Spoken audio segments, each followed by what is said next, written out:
République du Burundi, on s'est toujours prononcé contre les sanctions injustes imposées à l'époque contre notre pays frère, contre le Burundi. Et je suis convaincu qu'on va travailler ensemble et trouver la solution pour tous les problèmes que nous que nous voyons aujourd'hui.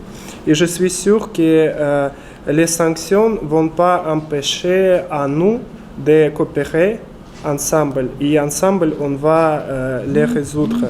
Et aussi, je voulais souligner que les sanctions font pire la situation mondiale pour tous les peuples. Et il faut juste éliminer ces sanctions. Maintenant, on mène les négociations avec votre ministère de la Santé pour envoyer dans les meilleurs délais la délégation des spécialistes médicaux russes pour définir les nécessités du pays en ce qui concerne les tests Covid et les médicaments nécessaires pour le pays. Et aussi, au cours de la visite prochaine au Burundi, ils vont discuter la question de création au Burundi des laboratoires nationaux de la santé et contre les maladies tropicaux. Concernant les questions de pétrole, la Russie aussi mène les négociations avec la partie burundaise. Et il y a des questions que vous connaissez bien, c'est celui des livraisons.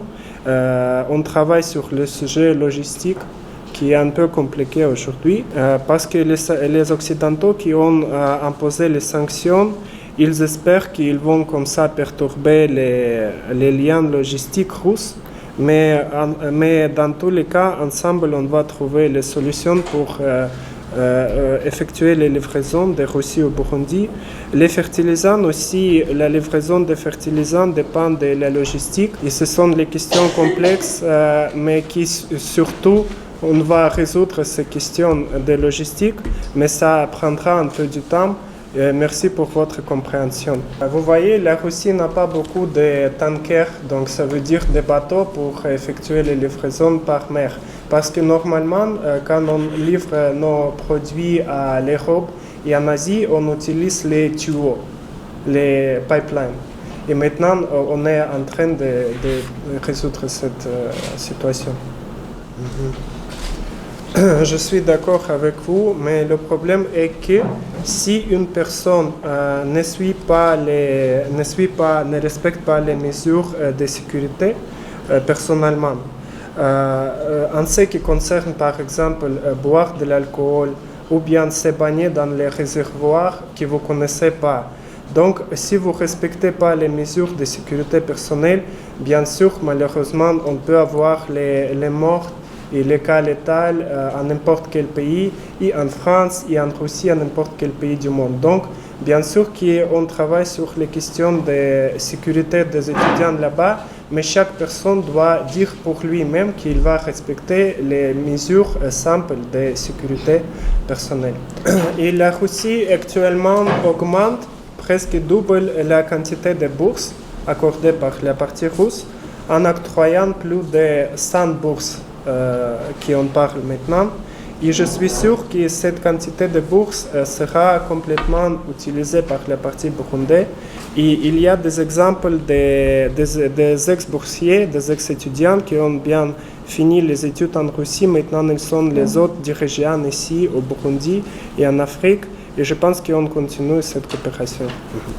Comme j'ai déjà mentionné dans le discours, les buts principaux, ce sont la démilitarisation, dénazification, reconnaissance du statut des républiques de l'Est de l'Ukraine comme les républiques autonomes, non-adhésion à l'OTAN et bien sûr non-déploiement des armes nucléaires parce qu'il y a même l'ex-ministre des Affaires étrangères de Pologne qui a déjà dit qu'il faut envoyer à l'Ukraine les armes nucléaires. Et les armes nucléaires, ils ne mènent pas à bien, ils doivent être interdites. Donc nous devons nous tous abstenir de ça et pas doter l'Ukraine de ces espoirs. Nous serons prêts de finir la guerre, mais avec le respect des 10 exigences que j'ai mentionnées. L'Ukraine, avec l'appui des pays occidentaux, est devenue anti-russe.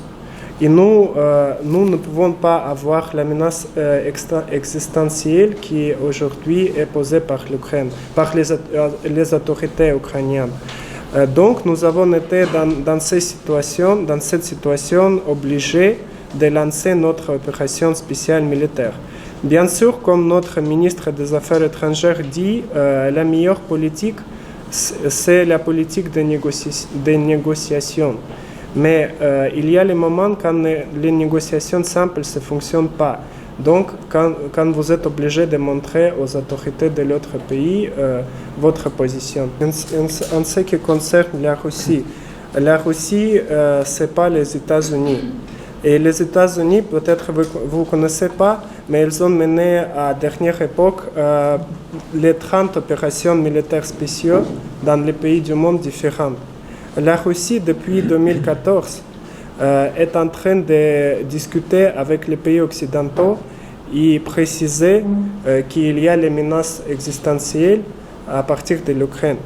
En décembre 2021, la Russie a bien montré ses lignes rouges pour le pays. Mais ces lignes rouges ont été ignorées.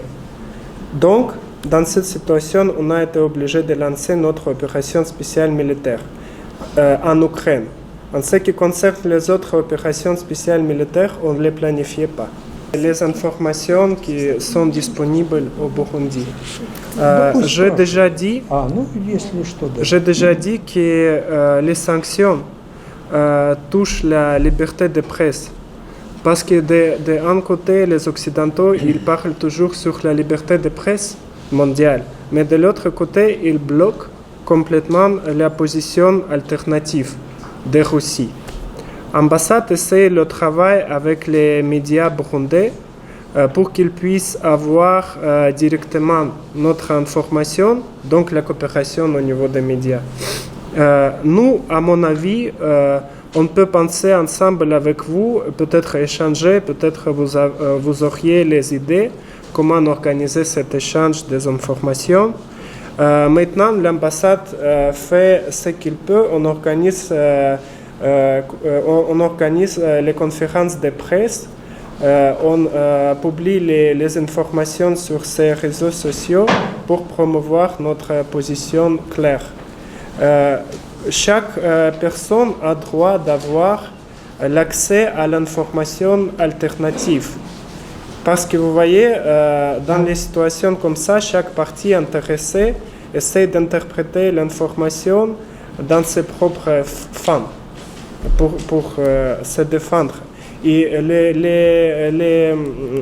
les écouteurs indépendants ils doivent avoir l'accès aux deux positions alternatives pour pouvoir comparer et faire ses propres conclusions. J'espère que pendant l'été, la délégation russe va venir ici et va s'occuper de la question de donner les médicaments et le laboratoire. Donc on est en train de communiquer avec votre ministère de la Santé. En ce qui concerne le pétrole, il y a des problèmes objectifs.